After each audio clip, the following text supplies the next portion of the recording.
graça e paz. Sejam todos muito bem-vindos a mais um podcast. O nosso convidado de hoje é um jovem muito bonito. Ele é estudante, ele faz direito, é também um pequeno empresário, um menino muito inteligente, um servo do Senhor, ainda jovem, um pregador da palavra de Deus, muito compromissado com as coisas do Senhor. Por isso, nós o convidamos para estar aqui falando um pouco da sua vida, ele enquanto jovem, servindo ao Senhor. Pedro Lima, boa noite, meu querido, a paz do Senhor, tudo bem? É um prazer enorme estar com você aqui. Muito obrigado, agradeço primeiramente pela oportunidade de estar vindo aqui, falar um pouquinho da minha vida, as experiências, por mais que eu seja novo ainda, não tenho muitas coisas para falar, mas eu acredito que hoje vai ser algo muito bom, pela parte de Deus, e que a gente vai sair aqui com várias conversas e novidades e coisas boas que vamos poder falar por aí. E você fica bem à vontade para se expressar, viu? Tô em casa, tô em casa. Que bom. Então, Pedro, você tem quantos anos, Pedro? Tenho 18 anos. Bem novinho ainda, Novo. E você já nasceu no Evangelho? Como foi? Rapaz, bem interessante, já começando com uma pergunta muito boa aqui. Bem forte, né? Forte. Eu tô aqui, vai fazer 4, não chega a 4 anos não. Eu vim pra cá, já tinha conhecido Jesus, mas nunca tinha me entregado a tal ponto. Mas em relação a conhecer a Deus, eu conheço já tem 6 a 7 anos essa Então média. você só frequentava a igreja, é isso? Não tinha compromisso? Vamos lá. Sim. Eu nasci em um berço católico, Uhum. nada contra Claro. os irmãos, mas Sim. eu nasci em um berço católico, não praticava, não conhecia, não vivia, não tive experiências com Deus. Uhum. E era aquilo que a gente chama hoje de católico só de Não praticante, nome, não essa praticante, fala, né? isso. Porque na realidade já há essa fala, quando a pessoa não segue igreja nenhuma, não vai nem à igreja católica, né? Mas fala, eu sou católico. Mas acaba não frequentando, só para ter esse título, né? Isso, não é evangélico não Verdade. praticante. Eu vou à igreja, né? E Sou não evangélico, tem. mas não tem aquele compromisso. Exato. A gente foi durante muito tempo, tanto eu quanto meus pais, católicos não praticantes. E chegou um momento que Deus pegou a gente pelo braço e falou, vem meu filho, que tá na hora. E aí um dia a gente foi numa igreja visitar, a chamado de uns colegas nossos. Colegas não, de uns tios nossos. Uhum. E, cara, foi uma experiência muito doida. Porque não é normal, né? Eu brinco que o evangelho é pra loucos, porque tem coisas que não fazem sentido, mas que Deus faz com que tenha sentido. Uhum. E aí, tanto eu, quanto meu pai, quanto minha mãe, um dia a gente foi convidado para ir numa igreja e chegamos com aquele estereótipo, né? Nossa, os evangélicos só querem dinheiro. Rapaz, vocês não têm noção. Quem conhece meu pai hoje, o pessoal brinca, é quase um pastor, mas quem conhece ele hoje não sabe tudo que já passou, tudo que foi. Uhum. Eu lembro de palavras dele de falar assim, aqueles evangélicos só querem dinheiro e fazer a musiquinha, ele tinha uma musiquinha que os pastores chamavam os evangélicos para frente para dar dinheiro, umas coisas assim. E aí um dia ele foi, e nesse dia que ele foi, aí ele gostou e tal, ele falou, vamos na próxima, vamos conhecer. Na segunda vez que ele foi, no momento de oração que teve, o Espírito Santo de Deus tocou nele e colocou nele um arrependimento, um amor, e de repente ele estava no chão, caído de bruços, chorando, e um homem que estava xingando todos os evangélicos, todos os protestantes, de repente estava prostrado no chão chorando. Maravilha. Então aquilo ali me impactou de um jeito. Eu falei, eu preciso Você tinha que conhecer idade isso aqui. nessa época, Pedro? Aqui eu vou falar por Mais alto, ou eu não menos. tenho certeza e tal, mas eu devia ter de 13 para 14 anos. Foi na igreja Ágape em São Paulo. E aí eu encontrei meu pai naquela posição, eu falei, meu Deus, o que é isso? E aí eu vi o pessoal falando, o pessoal orando, o pessoal chorando. E eu comecei a frequentar, comecei a conhecer. Logo depois eu comecei a criar laços lá dentro com pessoas. E de repente já estava naquele meio. Aí teve um dia, assim, eu ia, mas não conhecia. Teve um dia lá naquela mesma igreja que a gente teve um evento. De toda a Ágape, tanto de São Paulo quanto de fora. E aí naquele dia eu comecei e falei, não, preciso que seja diferente. todos os cursos estão sendo igual, eu preciso me entregar diferente. Vou aproveitar esse momento, aproveitar esse movimento que vai ter, todo esse congresso, e vou me entregar com tudo. E me entreguei. Naquele dia que eu me entreguei, tive as experiências mais doidas, sabe? Todos os dias eu anseio por mais e mais experiências como aquelas. E a partir daquele dia eu acho que eu nunca mais fui o mesmo. Acho não, tenho certeza, eu nunca mais fui o mesmo. Fui mudado psicologicamente, mentalmente, em todos os âmbitos da minha vida, de todos os momentos da minha vida eu fui transformado, sabe? E comecei a olhar pra Deus de uma forma diferente, comecei a olhar pra vida de uma forma diferente. Isso eu já tava com meus 14 para 15, foi antes de eu vir pra cá. Coisa assim, foi 6 meses antes de eu vir. E aí, naquele dia eu chorei, caí no chão, o Espírito Santo me tomou. E uma pessoa que nunca tinha conhecido, que nunca tinha falado, que tinha todos os seus pensamentos antes atribuídos de que crente era isso, de que crente é aquilo, de que crente não presta. De repente tá naquele meio, tinha acabado de se entregar, tava chorando em prantos. Isso. E o Espírito Santo tava falando de forma, sabe, inimaginável. Sim. E naquele momento todo mundo foi transformado. O incrível disso de você dizer, porque você quis se entregar, você se deu. E todas as vezes que nós nos achegamos a Deus, a resposta vem imediato. Você chegou lá com o intuito de dar sua adoração, seu louvor. Então você sentiu a presença, né, do Espírito Santo, esse toque. Eu gosto de falar que, por mais que o principal é Cristo, Ele nos coloca em nós, nos capacita, nos proporciona falar, nos proporciona dizer, para que a partir dele nós temos a vontade, nós temos a decisão de fazer o que ele tem pra nós. Então, a partir daquele momento eu falei, eu vou fazer aquilo. Isso. Não é simplesmente ele não chegou, pegou eu, falou, vem cá, rapaz. E não, ele me deu essa oportunidade, me mostrou as ferramentas e falou, a escolha é sua. É verdade. E aí eu fiz aquela escolha. Ele dá essa liberdade pro homem. Ele dá essa liberdade.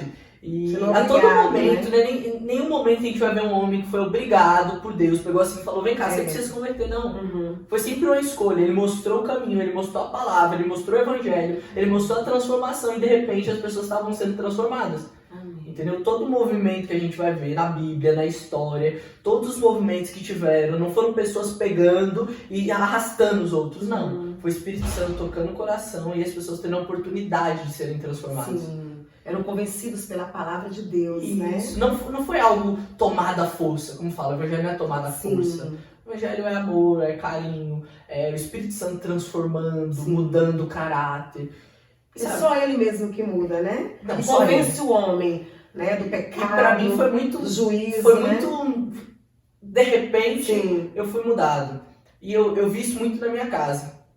Meus pais, todos meus pais, por nunca terem, sabe, conhecido a verdade, conhecido o evangelho, era um mundo totalmente diferente. Ai, que bom. E aí, Aí de você repente, começou a fazer a diferença já ali de sua casa. diária, assim, Que conversa, a mansidão, o carinho, o amor, tudo isso foi mudando. Tinha muitas contendas em sua casa? E é normal, toda casa tem. Claro. E aos poucos a gente vai adaptando, porque tudo na vida acontece. Sim. Onde tá um ou duas pessoas, 3, 4, enfim, vai haver contendas. Mas não era um lar que havia muita discórdia. No caso, é muito normal, de casal normal, entendi. De casa, normal. Lava a louça, arruma a cama, e manhã briga, e manhã... E aí você veio pra Bahia, né, morar? Isso, aí eu tenho 4 anos que eu vim morar aqui, em Belo Campo. Amo Belo Campo, de coração. E onde também minha vida mexeu, né? Que eu tava numa cidade grande, tava em São Paulo, no centro de São Paulo, na loucura de São Paulo, quem conhece São Paulo sabe. E de repente eu tava em Belo Campo, na cidade de 20 e poucos mil habitantes, 21, né? Essa média, acho que não chegaria a 20, vai. Enfim, uma cidade desse tamanho, que tinha uma perspectiva de vida diferente, tinha uma forma de viver diferente. E eu não estava acostumado.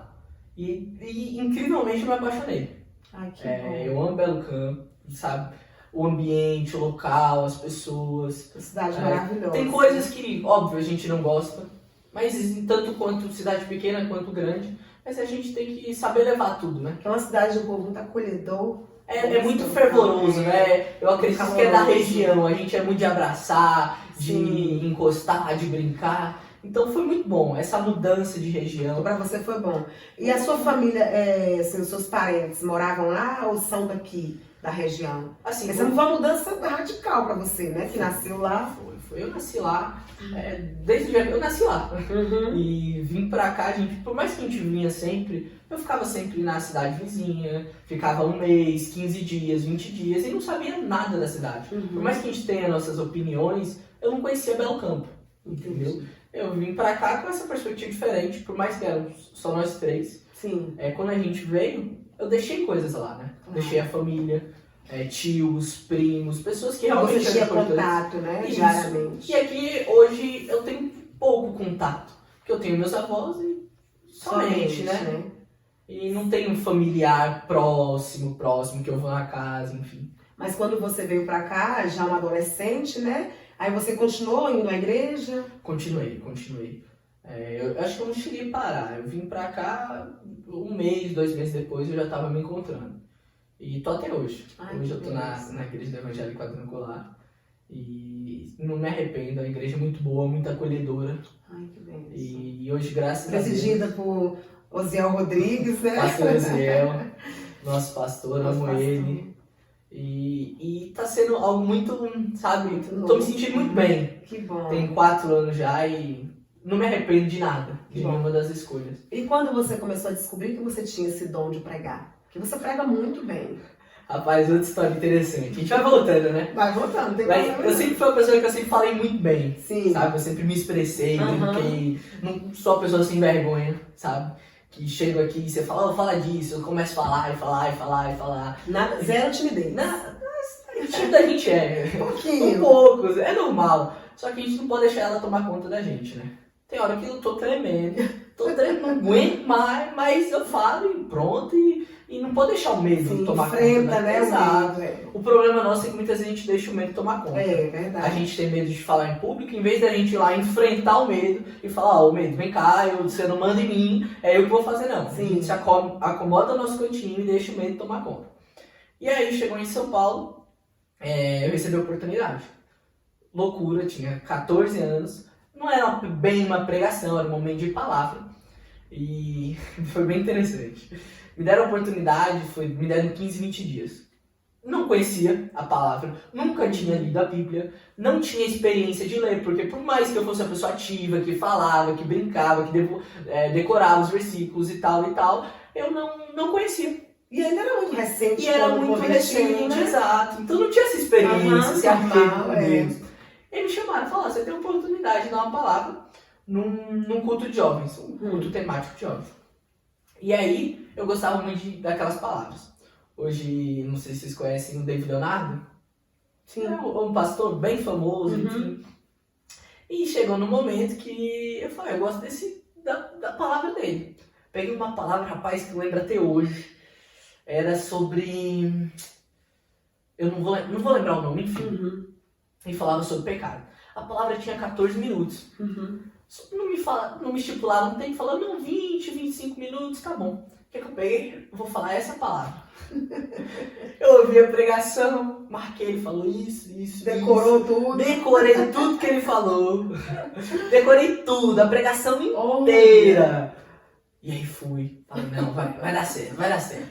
Eu não sabia um versículo a mais. Eu não sabia um A a mais. Aí eu falei, não, isso aqui vai dar certo. Se eu me emocionei, se eu quase chorei, não tem como os outros não darem. Eu lembro que foi interessante que eu fui indo pra escola de busão, eu fui ouvindo, falei, não, vou marcar. E marquei no celularzinho, e foi e tal. Falei, vou pregar. Peguei lá, chegou no dia, tinha 14 minutos a palavra, era 20 a 25. Sim. Eu não sei de onde ia tirar o resto do tempo, mas tá bom. E foi, peguei e comecei. E falei, era sobre pecado, sobre Deus tá tirando aqui. E fui, pra mim tava arrasando. Quando deu 5 minutos eu não tinha o que falar. E aí eu comecei, eu comecei a gaguejar. Eu comecei, o que eu vou fazer, o que eu vou falar. E com 6 minutos eu acabei. Mas deu tudo certo.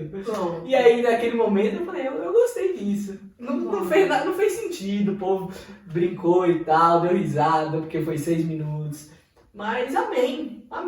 E fui. E mesmo experiência, né? com uma experiência muito doida, eu falei, vou de novo, gostei. Claro. E aí se encontrou. continuei. E se eu não me engano, lá não tive mais nenhuma oportunidade de pregar. Posso ter tido, mas não me lembro, porque minha memória é um pouco ruim. Mas chegou aqui, eu comecei a abrir os cultos. Tinha culto de jovens, eu abria, dava uma palavrinha, dava outra. Chegou um culto especial, um culto temático, de novo fui chamado. E dessa vez eu já estava mais preparado. Já conhecia a palavra, já tinha lido mais de uma vez a Bíblia. Então já tinha tido uma experiência, um amparo, sabe? Já conhecia o que eu estava falando. Bíblia, né? Não era tipo só jogar lá e... Não, era algo que eu realmente estava vivendo. E aí a primeira vez foi ok, a segunda foi ok. E de repente eu já estava um pouquinho melhor. E fui recebendo mais e mais oportunidades. E acredito que hoje não esteja no melhor. Mas eu acredito que Deus venha trabalhando a partir das palavras que Ele coloca no meu coração. Ele vem me instruindo para falar o melhor. E sabe o que é interessante? Agora uma experiência que eu tive com Deus foi bem significativa, foi algo bem repentino. Eu lembro que teve um dia que eu preguei muito bem. Assim, porque a gente tem nossas visões. Poxa, eu preguei bem. E eu comecei, subi um pouco o ego. Eu cheguei, eu brinquei com meu pai, falei, moço, hoje eu preguei, não sei o que, não sei o que, não sei o que. E ele brincou, rapaz, você baixa o ego.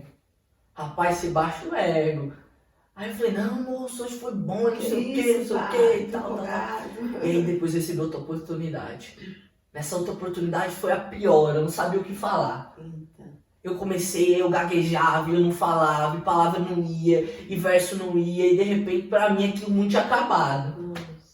E aí Deus tocou no meu coração, tá vendo? Quem tá fazendo é você, sou eu. Porque quando você achou que você tava bem, você não foi. Agora eu te capacito. E aí depois daquele momento o Senhor tocou. Pra todas as vezes que eu fosse pregar, eu orasse pra que não fosse eu que estivesse falando, mas Ele. Amém. E todas as vezes que eu subo no púlpito a pregar, eu falo, Deus, que não sejam as minhas palavras, mas as suas. Que não seja eu como homem, como Pedro falando, mas que seja o Senhor. E a partir daquele momento, todas as minhas pregações, todas as vezes que eu abri a boca para falar, era Ele falando, não era eu. Amém. Não era eu que estava ali sendo exaltado, não, eu queria que o nome dele fosse, independente do que acontecesse. E fui mudando, fui sendo transformado. E eu acredito que hoje as palavras estejam muito mais embasadas porque Ele vem fazendo algo em mim. E quando Ele faz em nós, o máximo que acontece é refletir. E é o intuito nosso. Eu acredito que como todo cristão, nosso intuito deve ser esse, refletir aquilo que vem dele. Você hoje tem dificuldade em preparar palavras para pregar, Pedro? Sendo bem sincero, eu tenho a fé. Amém. Eu tenho fé, o Senhor olha assim, o que o Senhor quer? Geralmente quando convidam você, já pedem um tema ou deixa livre? É bem difícil, ser bem sincero. Eu acho que eu recebi uns 2, 3 temas. Recebi às vezes uma palavra, fala assim, a gente tá no tema de tal conferência, sobre isso e tal. E aí o Senhor toca, e aí eu vou trabalhando em cima daquilo, o Senhor vai mostrando para onde Ele quer levar e vai saindo, sabe? Qual fica mais difícil? Quando quem te convida já pede um tema ou um tema livre? É o que eu falei, não sou eu que faço, é Ele. Então eu acredito que da forma que tá sendo... vai fluir do mesmo jeito. Vai fluir do mesmo jeito, porque é Ele que tá fazendo, sabe? Um negócio que Deus me tocou muito. Um dia eu fui encarado com uma doutrina bíblica em relação ao pecado. Eu cheguei um dia estudando e lendo e vendo que Paulo falava, ele falando que a dependência dele de Deus. E um dia eu fui confrontado com isso. A questão da dependência, a questão de que somos pecadores, que não merecemos, que veio tudo por Ele, que a glória é dele. E de repente eu fui confrontado com isso. E cheguei na posição que eu falei, Deus... eu sei que eu não mereço, eu sei que eu sou pecador, eu sei que eu erro, então que o Senhor faça, que seja da maneira que o Senhor quiser. E na hora que eu fui confrontado com isso, com essa doutrina, tudo na minha vida mudou. Tudo. Sim, nada, sabe? Do acordar ao dormir, dos sonhos, tudo mudou. Porque, sabe, eu quero que vocês levem isso para a vida de vocês.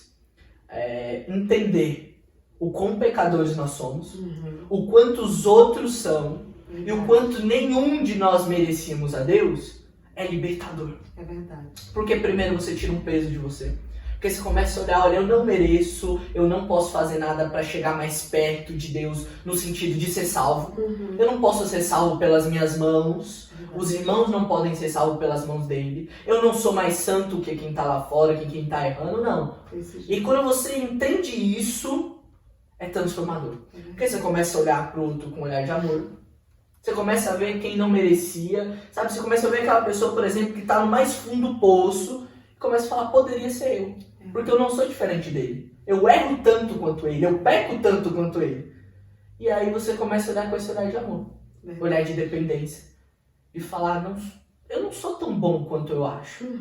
Não é porque eu tomo as decisões, porque eu acerto mais, porque eu tô na frente, no púlpito. Não, isso não define ser melhor. Verdade. É a graça do Senhor. É a graça de Deus. Verdade, que se renova toda manhã. E quando eu fui confrontado, isso me transformou na minha vida. Amém. Sabe, até às vezes eu tenho receio de falar sobre qualquer outra pessoa que não esteja no parâmetro cristão, sabe? Porque tem aquele julgamento, querendo ou não. As pessoas veem a nós de uma forma diferente. Em que sentido? Veem os cristãos como um povo santo, um povo que não erra, um povo que não tem pecado. E veja, não é bem assim.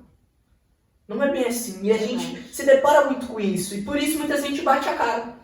Eu falo no relacionamento, na família. Poxa, você pega seu marido e você começa a ver que ele tá errando com você. E você começa, poxa, mas eu não mereço. Tá, mas você é tão boa assim? Mas aí ele te trai e você fala, não vou perdoar ele. Poxa, mas não poderia ser você errando? E eu não tô fazendo apologia para que as pessoas traiam, não. Não, mas para a gente entender, né, que, quão falhos são, que nós somos falhos, né? E que poderia ter sido nós. Sim. E isso, sabe, me confrontou. Eu comecei a olhar para as pessoas de uma forma diferente. Isso seja em serviço, isso seja na faculdade, que a gente já vai falar sobre faculdade, isso seja em qualquer ponto. Quando a gente tem isso internalizado dentro de nós, a gente começa a ver de uma maneira diferente. É porque, na realidade, nós, quando decidimos estar aos pés do Senhor, quando nós aceitamos Jesus como nosso único e suficiente Salvador, a gente tem um estilo de vida diferente. É uma coisa que vem dentro de nós como algo natural. Que nos consome, né? Exatamente. E a gente deseja isso de tal forma que a mim mesmo me incomoda se eu estou fazendo algo que eu percebo que está desagradando ao Espírito Santo. Então eu prefiro não fazer para não desagradá-lo e porque é algo que não me faz também bem, né? E eu quero esse estilo, é um novo estilo de vida. Estar com o Senhor. É interessante Paulo falando sobre isso. Quando ele diz, olha, não sou mais eu quem vivo, mas Cristo que vive em mim. É igual a gente fazer uma paráfrase com um copo de água. Sim. Basicamente, nós somos o copo aqui e a água é Deus. E quanto mais cheio nós estamos, não vai ser mais nós. Porque não larga de ser simplesmente um copo, mas um copo cheio. E as decisões, as mudanças partem dele, sabe? Claro. Não sou eu que estou sendo bonzinho. Não. É Deus que está me transformando e me fazendo uma pessoa melhor. E nós somos suscetíveis a erros, né? Que como você falou essa palavra aí, que as pessoas nos olham como santos. E tem muitas pessoas que já olham com olhar de julgamento, né? E na realidade, quem nos santifica é o Senhor, né? E quem nos justifica.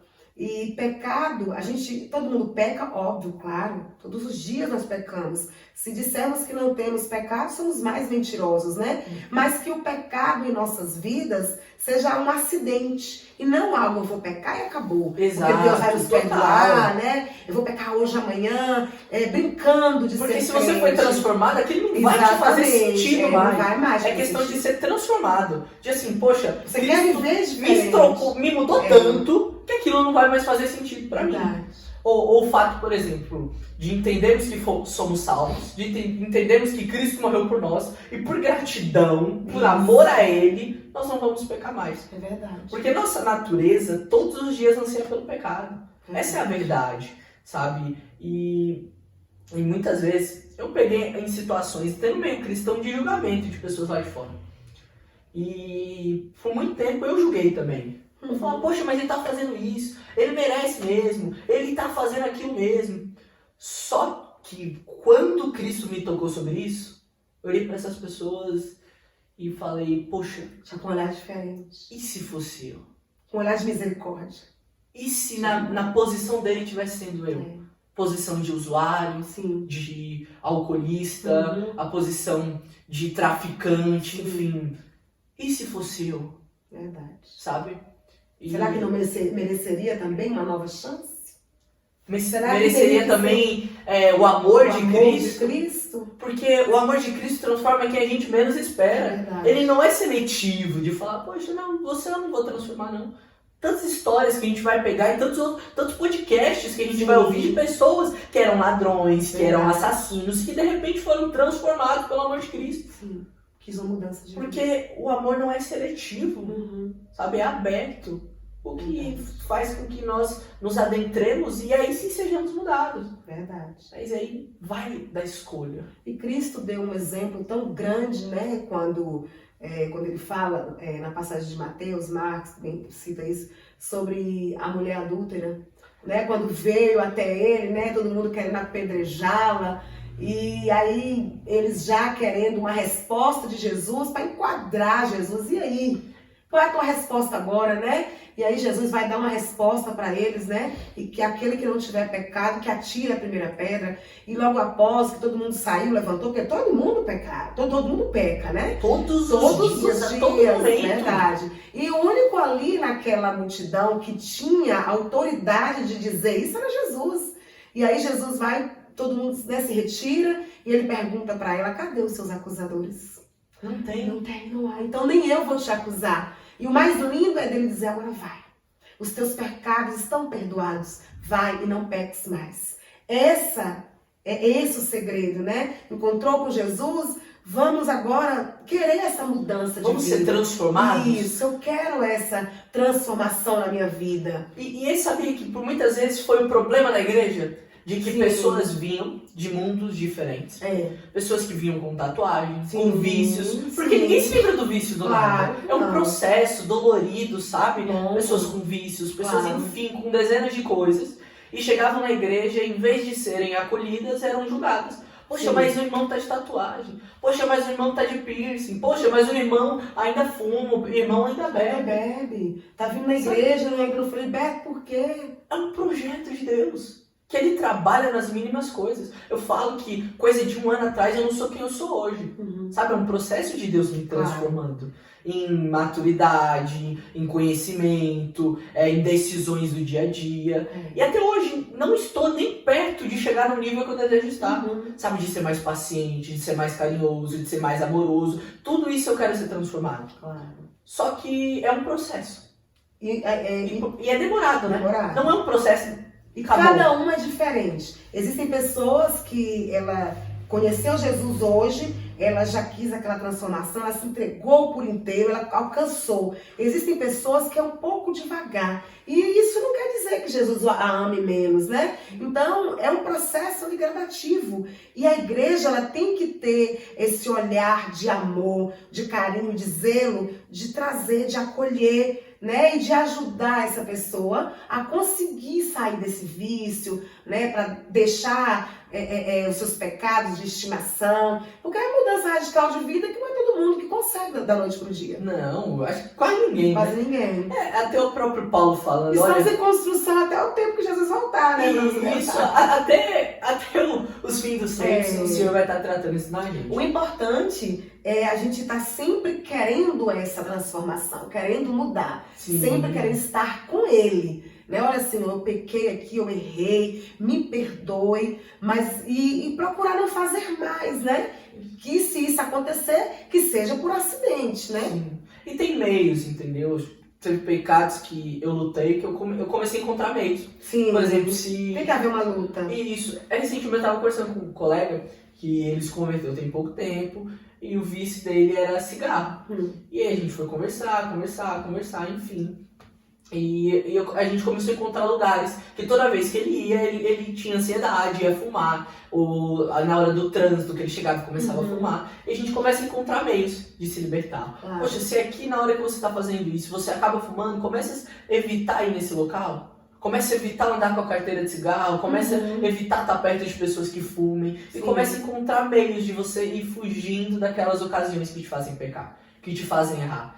E isso são coisas que o Senhor vai tratando e mostrando com sabedoria. Porque lutar contra o pecado é difícil, mas demanda sabedoria. De você olhar e falar, o que está me fazendo pecar? Como eu posso fugir disso?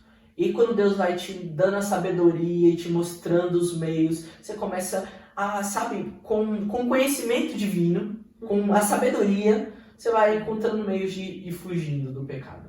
Que bom demais. E aí, assim, é tão bom conversar com você, porque a gente aprende cada vez mais. Que eu sento com você, eu saio com aprendizado novo, né? Nada. E como é que é Pedro, empresário? Rapaz, aí... Correria! Você é muito jovem pra tanta coisa, tanta atividade. Nem me fala, eu tava pensando nisso hoje, já tô... Porque uma hora eu tô na loja, aí outra hora eu tô estudando, aí outra hora eu tô trabalhando de novo, tô fazendo um negócio, tô fazendo outro, eu não paro um minuto. Isso é bom, você que administra, né? A hoje, loja. assim, hoje, por conta de estudo, eu tô ficando um pouquinho mais ausente. Porque, por mais que seja bom a gente ser ativo, fazer muita coisa, eu gosto, sou uma pessoa ativa. Da hora que eu acordo até a hora que eu durmo, eu tô fazendo alguma coisa. Eu não fico um minuto assim, inerte, sentado, sem fazer nada.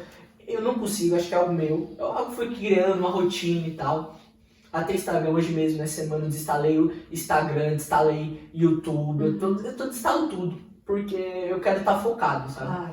Porque eu acredito que tanto nossa vida espiritual, quanto nossa vida financeira, quanto nossa empresa, o momento de eu fazer elas crescerem é agora.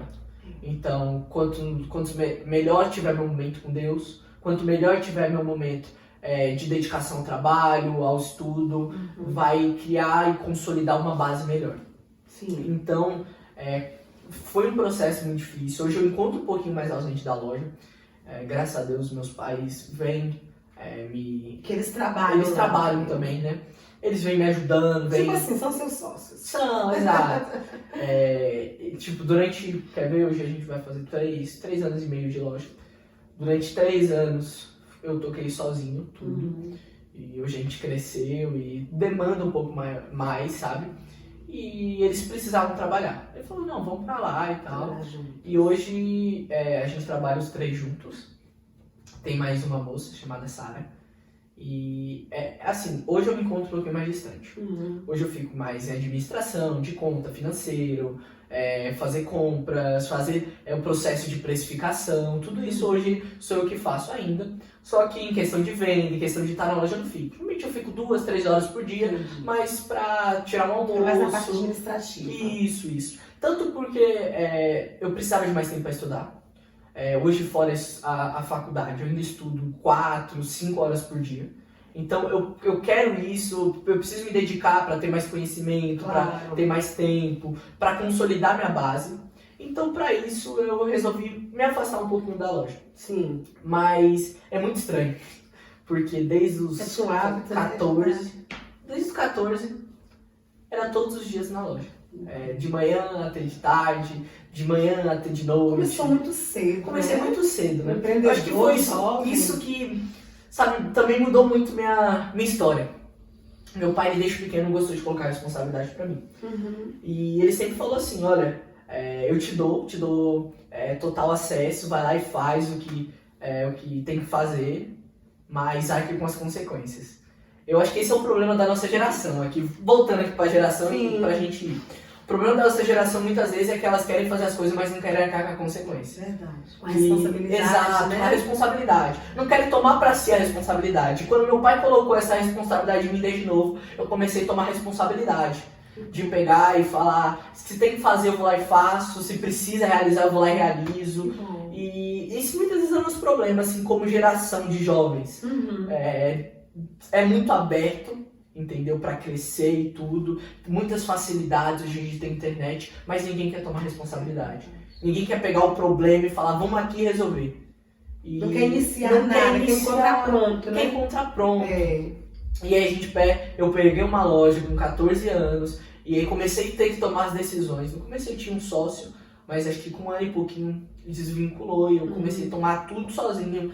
E tinha que tomar decisão, tinha que falar, precisa disso, precisa daquilo, se eu gastar dinheiro com isso eu não vou ter pra pagar isso. Com 15, 16 anos eu tava tomando responsabilidade de adulto. E isso foi muito bom, porque criou algumas coisas, algumas características de empreendedor que hoje eu vejo que é muito gritante assim em mim, até na vida pessoal. Por exemplo, eu sou uma pessoa que eu tenho medo, como todo mundo tem, mas eu não deixo tomar conta de mim. Eu brinco que eu amo fazer dívida. Às vezes eu não tenho dinheiro nenhum eu vou lá e faço a dívida sabendo que a loja vai ali suprir. Eu falo assim, não dívida de, sabe, roupa, não, eu falo pra loja. Comprar uma mercadoria, eu sou uma pessoa que gosta de jogada, sabe, assim, do jogo, assim, do mercado. E aí eu comecei a ser uma pessoa que não tinha medo, porque o empreendedor hoje não pode ter medo. Não pode ter medo de errar, não pode ter medo de falir, não pode ter medo de cair, não pode ter medo, enfim, se errar, de pelo menos perder tentou. tudo. Exato. É um negócio que meu pai sempre colocou, aliás, você falando disso, a questão de errar. De assim, olha, você pode errar, só que você vai arcar com a consequência. E eu nunca tive medo de errar. Um dia eu lembrei que eu conversando com ele no quarto, isso aqui foi muito marcante pra mim. São coisas, sabe, estupins marcantes. E aí eu falei, pai, eu tô com medo. Tô com medo de não dar certo isso aqui. Ele falou, olha, nosso dinheiro tá tudo aí. Mas se você errar, já valeu a pena. Porque o que você aprendeu, não tem nada que vai suprir o aprendizado que você teve. Verdade. Como pessoa, como ser humano, como, enfim, como que seja. E eu levei isso muito pra mim. Não deixa o medo tomar conta de você. Que bom. Arrisca mais, sabe? Porque a gente só aprende errando. Claro. O problema nosso é que a gente vê um erro como, sabe, algo negativo. E não é. Pega o erro e começa a ver os acertos. E às vezes no primeiro erro desiste. Exato. No primeiro não. É igual... Eu vi, tem um rapaz, um empreendedor, que ele disse que antes dele acertar uma, ele errou 7. Não vou lembrar o nome dele aqui, enfim. O problema nosso é esse, é que a gente quer o primeiro acertar de bolada e chegar onde a gente quer, não. Às vezes a gente vai falir, às vezes a gente vai cair, às vezes a gente vai bater a cara, às vezes não vai dar certo, mas na vez que dá certo vai ser melhor que todas as vezes que errou. Vai valer a pena. Só que aí você tem que parar de olhar o erro e ignorar. Você tem que começar o erro e falar, poxa, o que eu posso fazer pra mudar? Tem que ser corajoso. O que eu posso fazer pra, sabe, ter algo diferente? Ser uma pessoa diferente. Essa geração se tornou um pouco mimizenta. Verdade. Eu brinco. É uma geração que prefere encontrar problema. A geração do Twitter, sabe? A geração que quer criticar tudo, quer fazer tudo. A geração que não está preparada para enfrentar problemas. Exato, que não está preparada, que precisa do colinho de mamãe, que precisa ficar lá no Twitter, Isso é preocupante, isso. né? Não. As gerações vindouras, isso é preocupante. Começa a pegar responsabilidade para si. Claro. De falar, tá bom, tá o problema, eu não vou sair lá reclamando, eu vou atrás da solução. Claro. Eu vou ali, vou buscar um meio de chegar onde que eu quero. Sabe, se tem objetivos, Deus coloca objetivos nos nossos corações, e eu falo aqui pra todos, Deus vai colocar objetivos e sonhos nos nossos corações. Só que tem uma coisa, Ele não vai pegar aqui e falar, olha, toma, é seu. Não. Ele não vai pegar seu sonho e falar, olha, eu coloquei no seu coração que você vai ser um médico, toma aqui a faculdade, você já passou, tá? Não é assim. Não. Tem que haver uma luta assim. Ele coloca né? um sonho no seu coração e os problemas começam a aparecer. As dificuldades vão aparecer, um vestibular que você vai ter que fazer, as noites que você vai ter que estudar, as madrugadas que você vai ter que ficar acordado, tudo isso vai vir. Tem que haver um esforço. E aí, a partir disso, Deus vai começar a te tratar. Aí a primeira prova que você fizer, você vai acertar 10 questões. Aí você vai começar, poxa, o que eu errei? Foi isso. Pronto, qual é a próxima? A próxima você acerta 12. Sim. A próxima 13, e de repente você está em 50. É verdade. Só que é um processo que Deus vai trabalhando, só que a gente não está pronto para isso. É verdade. Porque se Deus der de pegar os planos dele e colocar pra gente agora, a gente vai deixar o ego subir, a cabeça subir, o dinheiro subir pra cabeça e de repente você não vai destruir tudo que ele te É deu. verdade. Então é um processo. Claro. A gente não pode ser imediatista. E tudo aquilo que Deus tem a nos entregar, Ele primeiro nos prepara. Ele não vai entregar nada pra gente que não estejamos preparados para receber. Primeiro que não vai dar nada certo, né? E segundo que há uma responsabilidade também da parte da gente. O próprio José, quando ele foi pro Egito, é bem claro a vida dele. Um grande porque, exemplo. olha que interessante. José na casa dos pais ainda, Deus colocou o sonho no coração dele. Né? E a partir daquele sonho as pessoas não entenderam os sonhos, os planos de Deus. E ele foi vendido. E de repente eu pego aqui olhando a situação dele. Olha, Deus acabou de colocar um sonho. De repente eu sou vendido da minha casa por aqueles a quem eu confiava. Não tem lógica nisso, né? Não tem lógica, não tem? Só que a primeira dificuldade, ele de repente, você imagina ele parando e ficando lá e também eu não quero mais nada, não. E ele colocado numa casa, e naquela casa, de repente, ele é acusado de algo que ele não fez. Caluniado. Verdade. E aí, de repente, tal, acontece tudo. E aí ele é preso. E aí, preso, ele vai lá e faz um combinado com dois rapazes. E ali, o combinado que ele fez, o trato que ele tinha feito, de repente não é cumprido. Verdade. E vai se cumprir anos depois. Agora você me fala, qual é o sentido disso? É um processo de Deus cuidando do caráter, fazendo ser paciente, fazendo ele entender o processo, fazendo ele cair, bater a cabeça, chorar, ter dor e se machucar tanto mentalmente quanto psicologicamente, de todas as maneiras. Mas o José que saiu da casa do pai não é o mesmo que governou o Egito. Claro. E o José que saiu da casa do pai nunca seria capaz de governar o Egito. Verdade. Não tinha passado. Preparado, né? Exato. Ser forjado para estar na tamanha responsabilidade. Olha, não tinha sido xingado, não tinha sido caluniado, não tinha passado pela dificuldade da prisão, não tinha passado pelos luxos que tinham a casa do seu chefe. Enfim, são coisas que Deus vai colocando e projetando para que assim os planos dele sejam cumpridos. Uma coisa que me chama muita atenção na história de José é que José ele foi criado, né, com seu pai Jacó, ouvindo falar de Deus, né, dos seus feitos e seus grandes feitos. E quando ele foi vendido, que foi para o Egito, num lugar, numa terra totalmente diferente, que não conhecia o Deus que ele servia, e nada disso fez José perder a sua fé. Ele foi vendido como escravo, né? Ele foi caluniado, foi preso. Então, assim, em momento algum relata de que ele reclamou ou que negou a sua fé, muito pelo contrário. Todas as oportunidades que ele teve, até mesmo lá quando cita sobre a traição, ele enfatiza que ele não pode fazer isso contra, né, o Potifar e nem contra Deus. Então ele guardou a fé dele no coração, mesmo estando em terra distante, não tinha ali um líder para estar instruindo ele todo fim de semana, não tinha ali a Bíblia para ele estar lendo e se alimentando, né, todos os dias, mas ele guardou a palavra de Deus em seu coração e não pecou, né, que ali não mostra porque ele teve oportunidade. Porque a mulher de Potifar deveria ser uma mulher muito linda, né? Muito bem arrumada, muito bem vestida. E quem iria saber se eles dois tivessem um caso? Mas ele não quis fazer aquilo porque ele não queria pecar contra o Deus dele, a honestidade dele, o caráter dele como servo de Deus. Então, assim, que isso sirva como lição para nós. Nós, quando saímos, né, tá aqui na nossa cidade, toda semana indo para a igreja, saímos, chega lá e já esquece, uma semana, duas. O jovem, quando entra na faculdade, porque agora vamos falar da sua faculdade, quando entra na faculdade, tem jovens que entram muito convertido em Deus, com 2 meses de faculdade já começou a se esfriar, porque já começou a ouvir coisas diferentes, que já começa a confundir a mente dele, o que ele ouviu, para ele já não serviu mais. Então, assim, isso não aconteceu com José. Na época, o Egito era a maior potência, né, do mundo em tudo falando. E ele esteve no lugar onde ele tinha tudo aos seus pés, quando ele estava na casa de Potifar. E depois ele, enquanto governador. Mas, no entanto, ele continuou com a sua fé inabalável em seu Deus. Aí agora, Pedro, pegando esse gancho, falar um pouco sobre a faculdade. O desafio que é um jovem servo de Deus dentro de uma faculdade, porque a gente sabe dos desafios, né, que enfrentamos. Eu ser bem sincero, tô no começo, é o começo de tudo ainda, mas...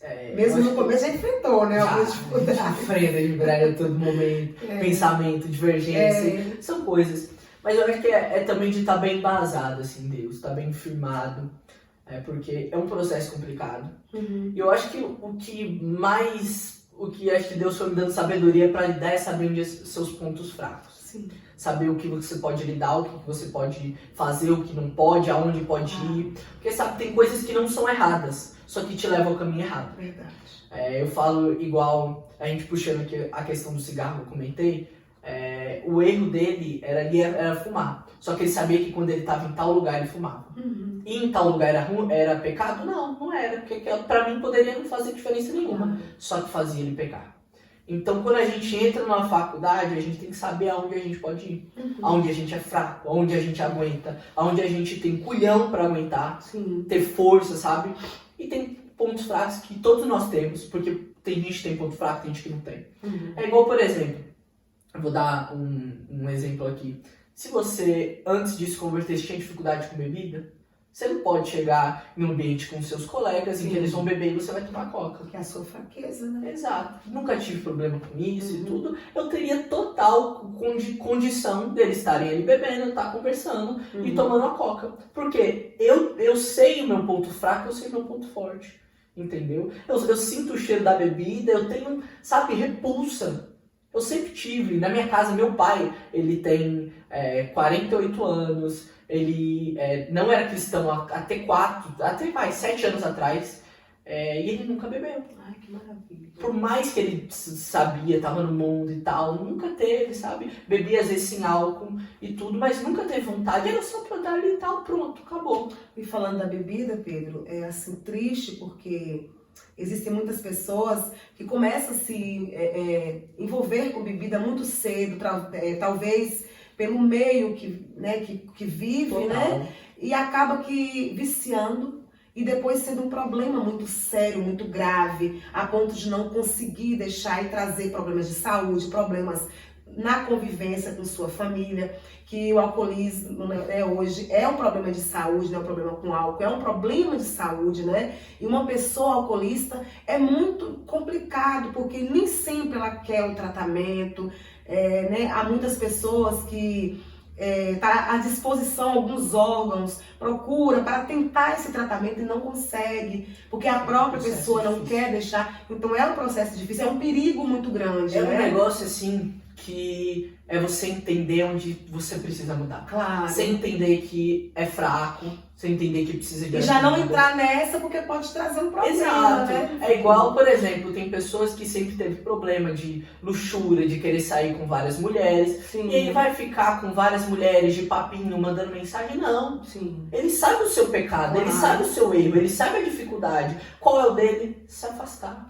É não olhar, é não ver, é não mandar mensagem, é não ficar sozinho, numa sala de aula. Não. Claro. É saber o seu ponto fraco e o seu ponto E não forte. ficar nos testando, porque nós somos fracos. Somos fracos. Se ficar testando, vai cair, vai errar, vai bater a cabeça, vai fazer tudo isso. Então saiba o seu ponto fraco, saiba onde você pode cair e se afaste da aparência Do que mal. aquele mal pode fazer. É verdade, a Bíblia pede, né? A Bíblia pede. A questão não é só se afastar do mal. Aonde aparenta tá mal, aonde aparenta que vai cair, dali você se afasta. É verdade. E esse é o gancho, é o ponto pra você sair da faculdade, sabe, transformado.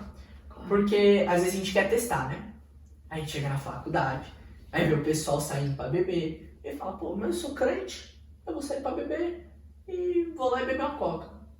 Aí você já começa a se aproximar daquilo.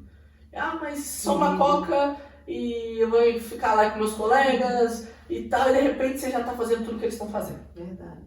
Entendeu? Então a gente tem que saber diferenciar tudo isso para chegar na faculdade, sair da faculdade da mesma maneira que você, não da mesma, mais íntimo de Deus que você entrou. Porque sim, é difícil, não é fácil. E outro ponto interessante é saber o tempo de entrar. Claro. Porque não adianta você entrar sem saber que tem base. Não adianta você entrar sem saber que tem capacidade de chegar lá. Entendeu? Sem estar embasado, sem ter conhecido, sem ter conhecido politicamente de Deus, porque você vai ser confrontado tanto sua visão de mundo, porque de repente você tem princípios diferentes do que hoje é pregado, tanto em todos os meios, você precisa conhecer. Porque um cristão, acho que a gente criou muito esse estigma de cristão não pode se envolver com política, cristão não pode falar sobre sexo, cristão não pode falar sobre bebida, sobre vício. Não, cristão tem que falar de tudo. Cristão tem que falar de política, de sexo, de bebida, de tudo. Só tem que saber falar, tem que saber como falar, onde falar, tudo isso. Verdade. Porque, olha, a política hoje move tudo. Se a gente não fala, a própria igreja vai ser prejudicada. Claro. O sexo hoje pode ser da maneira correta e da maneira errada. As pessoas todos os dias vão te confrontar. Se você não tiver embasamento, O que vai acontecer? Você vai cair, vai errar, vai pecar e tudo isso. Verdade. Então você precisa ter embasamento, para chegar em todos os cômodos, em todos os lugares, em todos os ambientes e sobressair como um filho de Deus. E o quesito também que eu acho interessante a gente voltar aqui é da questão do pecado. Se a gente entender que somos pecadores. Verdade. Porque quando você chegar lá, você vai ver pessoas que têm pensamentos, fundamentos, estilo de vida, religiões diferentes. E você tem que saber respeitar. Exatamente. E ver com amor. É necessário. E não olhar de tipo assim, poxa, você tá bebendo, Não você olhar tá namorando. acusando. Não. Olhar de Você tem respeito. que olhar de amor, de carinho, de amizade. Claro. Porque ali vão ter pessoas que pensam diferente de você, vão ter pessoas que têm princípios e religiões diferentes de você, e você tem que saber lidar com todos, entendeu? Porque eles não são diferentes de você. E talvez eu não tive tanto essa vida fora da igreja, mas talvez você que esteja ouvindo teve. Quando você não conhecia Cristo, você errava tanto quanto eles. Ou até pior. Ou até pior. E aquele que está na igreja, veja, na mente é até paz. É verdade. Só que a gente insiste em julgar aquele que a gente vê errando. Verdade. Você ia falar alguma coisa? E lá, Pedro, você teve essa dificuldade quando você chegou de se enturmar ou de dizer eu sou crente? Porque tem gente que vai ao Corinthians 007, né? Ali escondidinho. Mas você não teve esse problema? Rapaz, de entomar não, quem me conhece sabe. Aonde que eu chego, eu brinco, eu falo isso. Primeira semana mais devagarzinho, na segunda eu já conheci o pessoal e brinco. Tem uns colegas que chegam e falam que eu sou até vereador, que eu saio cumprimentando todo mundo e brinco com todo mundo. Eu não tenho essa não. Eu não tenho essa não. E, cara, em relação a Deus, sabe, é muito natural. É muito natural. São coisas que a gente fala que não faz. A gente pode até ouvir. Porque a gente ouve o que eles estão falando, ouve e tal. Mas a gente pega e fala, não. Claro. Sabe? É o limite. Ah, vamos sair pra beber? Não, eu não bebo. Ah, vamos sair com tal garoto? Não, eu não faço isso. Sabe, meus princípios são diferentes. Minha forma de ver o mundo é diferente. E aí, com 1 hora de conversa, todo mundo sabe. Porque seus princípios, sua vida, a forma de ver, a forma de pensar, a forma de agir é totalmente diferente. Mas ficaram chocados quando souberam que um menino tão novo, um jovem tão novo, abre mão de tantas coisas que pra eles é natural, é normal, é por ser evangélico? Eles já te falaram uma coisa dessa natureza? Sempre é diferente. Só que, sabe um negócio que eu achei interessante? Eles ficaram mais, como posso dizer, não negativamente... impactados, tipo assim. Eles Admirando. Ficaram admirados, isso é a palavra, é isso que eu tava procurando. Eles ficaram mais, poxa, cara, você com 18 anos ainda é virgem? Poxa, você nunca bebeu? Poxa... E ficaram tipo, pasmo, sabe? Nunca teve relação sexual, como assim? assim? Mas pra gente é coisa normal, sabe? É que pra você... É algo simples. É que pra você ser fiel ao Senhor, vale muito a pena. Porque quando Deus transforma, aquilo não vai fazer tanta falta, sabe? Tudo tem seu tempo. Tudo assim tem seu tempo, entendeu? E por falar em seu tempo, você namora? Rapaz, namora. E você pretende casar? Já tô falando. Já tava falando com a sogra esse dia, ó, vamos casar. Isso é bom. É bom, eu acredito que tudo que começa tem que ter um objetivo. Claro. Tem que ter um foco. Tudo na minha vida que eu faço tem um objetivo. Eu brinco em todas as áreas. Quando comecei a empresa, a loja, no começo eu era muito novo, não tinha essa consciência, mas com pouco tempo eu já comecei, pai, eu vou montar isso aqui, eu vou estabilizar isso aqui, a loja vai crescer, porque eu quero vocês até vocês estiverem velhinhos, bem estabilizados. Coloquei um ponto. Cheguei, entrei na faculdade, qual era meu objetivo, qual era meu foco? Cheguei, pai, meu objetivo é eu entrar na faculdade, formar no meu curso e prestar concurso para delegado, ponto. Coloquei meu objetivo. Aí eu comecei a me relacionar desde o começo. Eu falo, olha, estou me relacionando, estou conhecendo com quem eu vou me relacionar, com quem eu tô namorando, que eu quero noivar e quero casar. E meu objetivo é qual? Eu quero casar. Então tudo na nossa vida, guardem isso pro coração de vocês. Tudo na vida de vocês precisa ter um princípio, um começo e um fim. Não adianta você começar pensando sem saber para quem vai fazer. Não adianta entrar na faculdade só porque mamãe mandou. Não adianta você fazer um concurso só porque mamãe está falando. Não. Qual é o seu objetivo? O que você sonha? O que você quer para sua vida? Você pegou isso, quais são os meios que você vai chegar aqui? Acho que o principal é primeiro a gente olhar o objetivo, para depois olhar os meios. O que você quer para sua vida é isso? Como você vai chegar lá? Quais são os objetivos para chegar lá? E a gente precisa muitas vezes ter culhão. Culhão de falar, não é o tempo para isso, não é o tempo para aquilo. Ah, mas as pessoas vão te chamar de louco. Que chamem de louco. Porque eu tenho um objetivo, eu acho que tipo, eu ser muito um defeito, muitas vezes orgulhoso, de quando eu quero algo independente do que digam, eu analiso o que digam, sim, total, mas eu vou lá e faço, sabe? Então assim, se você tem um objetivo, qual seja? Rapaz, eu quero casar. Na hora que você conhecer a pessoa, seu objetivo é qual? É casar, pronto, acabou.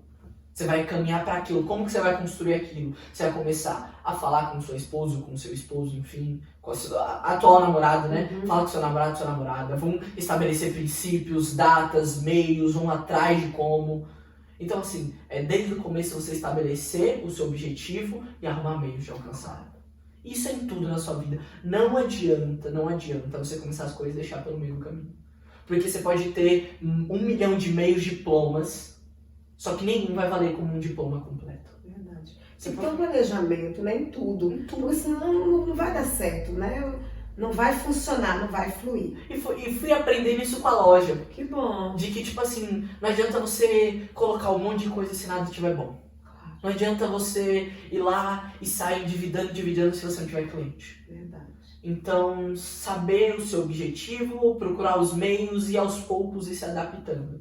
Entendeu? E saber o momento certo de dar uma freada. Claro. E tudo isso precisa o quê? Olhar de fora e não deixar se levar pela emoção. Isso. Porque muitas vezes a gente é muito emocionado em relação a tudo. A trabalho, a escola, e aí você tá estudando, de repente você tá todo estudando, aí com um mês você já desistiu do estudo, já tá fazendo outra coisa. Verdade. E aí de repente você já começa a ir no trabalho, e você tá todo no trabalho, com um mês você já desistiu de tudo. Precisa ter constância. Claro. Porque as coisas na vida, eu acho que isso muito por conta de rede social, de TikTok, de estar passando e das coisas rápidas, frenéticas e tudo, a gente perdeu a questão do tempo. Que é muito primordial na nossa vida. Saber que as coisas boas da vida levam tempo para serem construídas. Se você quer, por exemplo, ter uma empresa consolidada aqui no ramo do negócio, você precisa de tempo.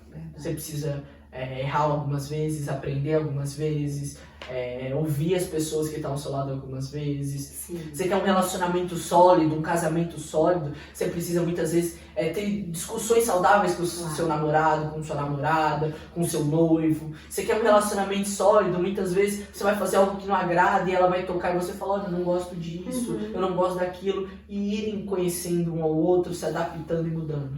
Isso seja na empresa, como eu falei, seja no relacionamento, seja na faculdade, por exemplo, que você começa com uma visão totalmente, eu falo aqui no meu ramo do direito, todo mundo chega com aquela paixão pro penal, de repente estar investigando um crime e tá vendo aquilo para defender tal coisa, e de repente você vê que aquilo não é aquilo tudo que você queria, você começa a mudar de rumo.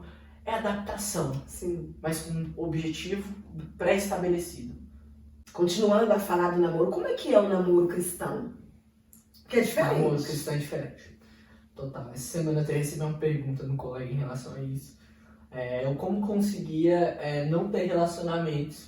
Não ter relação sexual. Não ter relação sexual depois de tanto tempo convivendo. E é bem interessante. Tava eu e um colega também cristão. E eu fiquei mais de canto ouvindo e tal. Dava umas pinceladas, mas não falava. E a resposta dele foi bem, crucial. Ele falou basicamente que era o que eu falei, se afaste da aparência do mal. Não tem outro segredo. Se você sabe que ficar sozinho com a pessoa não vai dar certo, não fique sozinho com a pessoa. Claro. Você sabe que vocês dois abraçados, se beijando, não vai dar certo, não fique os dois abraçados se beijando. Saiba seus limites. Mais calor, né? Exato. Saiba seus limites, sabe? E todos nós sabemos. O problema nosso é que a gente quer enfrentá-los. Vou ver até onde vai. Vai ver se eu consigo. Isso é tudo na nossa vida. A gente sabe o nosso limite, mas a gente quer ultrapassar. Verdade. Eu até puxando um gancho aqui para a questão psicológica. Você não estava tendo uma conversa lá na loja com uma mulher que veio de São Paulo. E eu sou muito conversador, quem sabe conhece. Eu começo a falar, daqui a pouco, tem meia hora eu tô falando, conversando, enfim. A gente começou a conversar e ela falando sobre o processo dela vir pra cá. Ela estava construindo uma casa aqui e aí, de repente, ela teve um infarto. Ela é nova, coisa assim, ela deve ter uns 35 anos. Nova. Não era uma pessoa pra estar tendo um infarto. Só que tava a vida uma loucura, ela não aproveitava. E ela, assim, ela viajava para trabalho e não conhecia o lugar que ela estava indo. Ela saiu do Brasil e não conhecia o local que ela estava visitando. E sabe, aquilo ali entrou no mundo dela e de repente ela teve um infarto. Porque ela sabia que aquilo não estava fazendo bem. Sabia que aquilo ali estava machucando ela psicologicamente, mas ela continuava. E a vida de um relacionamento é isso. A gente sabe que aquilo não tá bom, a gente sabe que aquilo pode fazer com que venhamos errar, sabe com que aquilo pode gerar um calor a mais, só que a gente continua errando. Sim. A gente continua testando. Ai, não aguenta. Não aguenta. Não tem ser humano que vai aguentar. E aí, assim, vale a pena ressaltar que tudo isso que você está falando é apenas para se resguardar, né? Para você, porque vocês dois decidiram viver uma vida de santidade, né? Total. Com Deus. A vida de entender É os uma propósitos decisão, de Deus. né? Porque santidade é decisão. É decisão. Como amar é decisão. Sim. Sabe, tudo na nossa vida a gente precisa tomar uma decisão. As coisas não caem do céu. Não. É uma decisão. Eu decido amar, eu decido manter em santidade, eu decido lutar contra o pecado. Eu decido todos os dias lutar contra quem eu sou. É verdade. Contra as minhas vontades. Contra os meus desejos carnais. E como é que é a tua vida, assim, diária com Deus? De leitura da Bíblia, que isso é importante. Para você isso é importante? Porque Eu amo, sou apaixonado pela Bíblia. Eu desde pequeno sempre tive uma boa, sabe, eu sempre fui ligado à leitura. Desde pequeno amava ler, sabe, eu com 10 anos comecei a ler Diário de um Banana.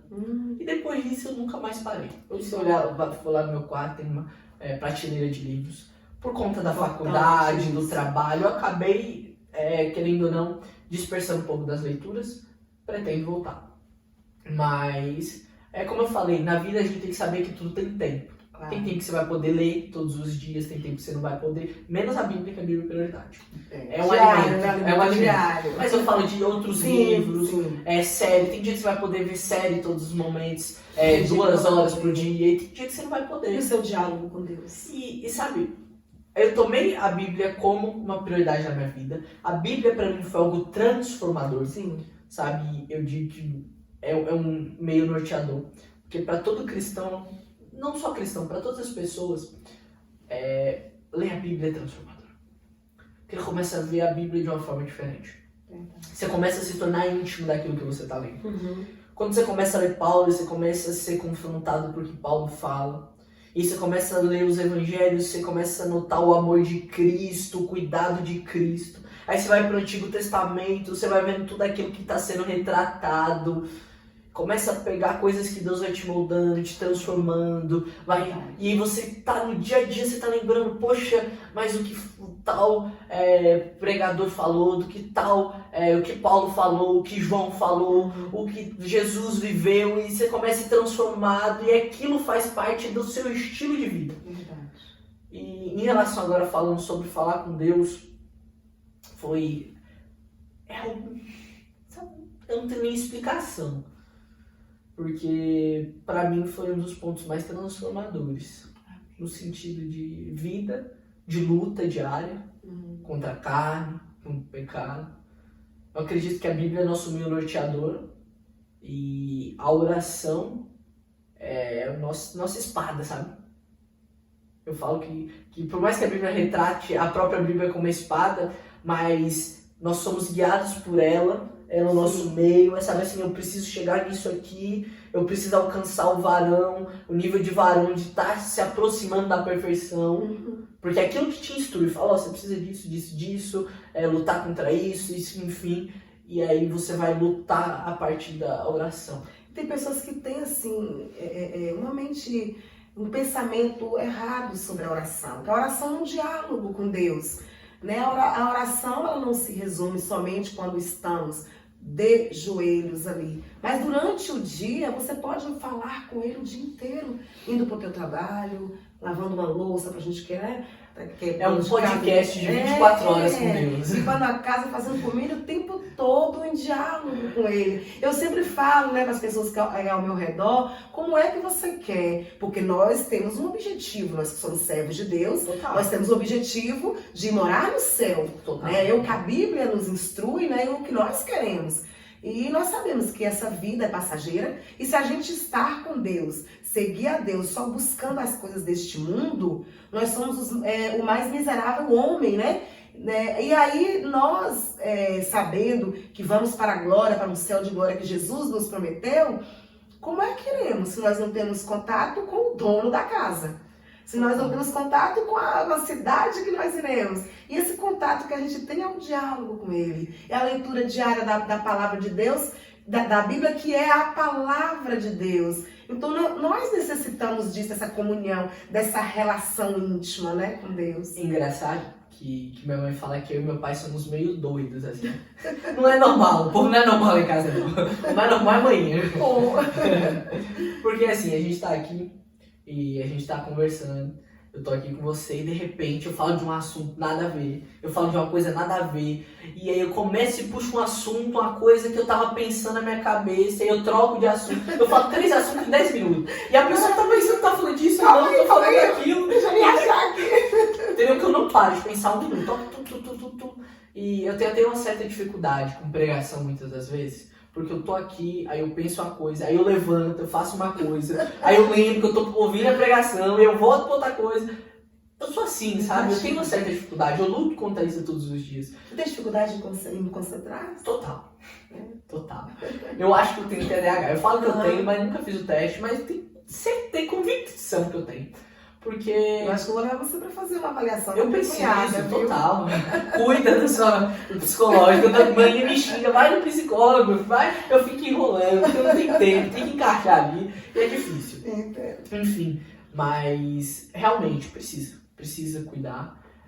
Porque eu tenho uma certa dificuldade. Por exemplo, eu tô estudando, e aí eu penso em outra coisa, enfim. E tudo ao mesmo tempo. Tudo ao mesmo tempo. Às vezes eu tô aqui, é engraçado que eu tô aqui no WhatsApp, tô falando com um fornecedor, aí eu mudo o bloco de notas, marco um negócio, vou no Instagram, respondo alguém, volto pro WhatsApp, respondo o fornecedor, e faço tudo ao mesmo tempo. Tudo ao mesmo tempo. Lembro de tudo, né? Eu lembro, faz tudo, assim. O que eu tenho obrigação é difícil eu esquecer. Agora você me fala um negócio aqui, eu faz tal coisa, não lembro nunca. Você pode me lembrar 10 vezes que eu não vou lembrar, mas minhas obrigações, dificilmente eu esqueço. Enfim. Voltando aqui, em relação a falar com Deus, e por eu ter esse jeito meio doido, às vezes eu tô falando com alguém, e eu começo a falar com Deus, a pessoa pensa que eu tô falando com ela, e eu tô no assunto. Aí tinha olhado tão grande com ele que já... Eu falo, pra você, Deus, que é possível, Aí eu volto pra pessoa, não, é verdade, isso. E eu mudo total de rumo, porque falar com Deus é isso, né? É verdade. Então sim. Não é só parar, sentar, ajoelhar e falar, não. Que existe um momento. Existe um momento, que você precisa. Não é só isso. Isso. Não é só restrito àquilo. Exato. Né? Dialogar com ele o dia inteiro. Então existe aquele momento que você precisa sim estar de joelhos, né? Ali orando, se mostrando, né? Como um ato de... Eu acredito que é o momento da gente se mostrar mais vulnerável pra Deus. Isso, né? Nos humilhar. Naquele momento, dele, Deus, né? eu não tô bem com isso, eu não tô bem com aquilo, eu não tô lidando bem com tal problema, com tal dificuldade. Mas independente disso, você leva toda oração, amém? Continua conversando, né? Deus, tá no banheiro mesmo. Nossa, toda hora no banheiro, Deus, o que é isso? Isso aqui. Eu monto um sonho com Deus, Deus, o que você acha disso aqui? Isso aqui não der certo, não sei o quê. Isso é muito bom. Vai falando com Deus, e quando vai ver, ele é o dono da casa. Verdade. E assim, para falar para você que é jovem, que está nos assistindo, eu sempre falo isso para os meus jovens, que há momento para tudo. Há momento de você estudar, principalmente jovens.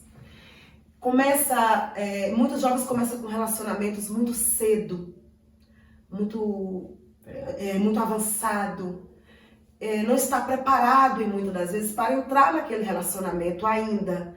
E de repente não é nada daquilo que no futuro você vai querer.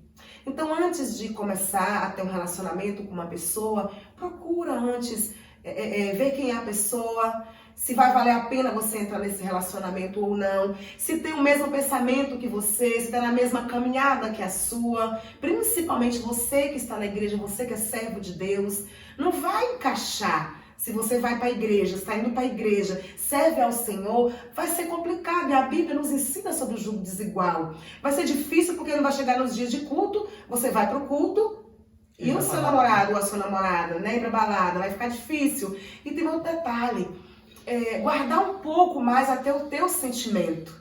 Para que quando você entrar no relacionamento seja algo mais maduro, para você não se magoar. Existem tantas pessoas que começaram relacionamentos cedo, aí veio uma gravidez indesejada, aí veio um sentimento que aflorou, não era aquilo, ou um não quis, o outro também não, ou um só da relação quis e o outro não, e virou aquela complicação, porque começou cedo. Então dá um tempo, é tempo de estudar, você que é jovem, é tempo de buscar o Senhor, que nunca aliás, sempre é tempo, todo dia é tempo de buscar o Senhor.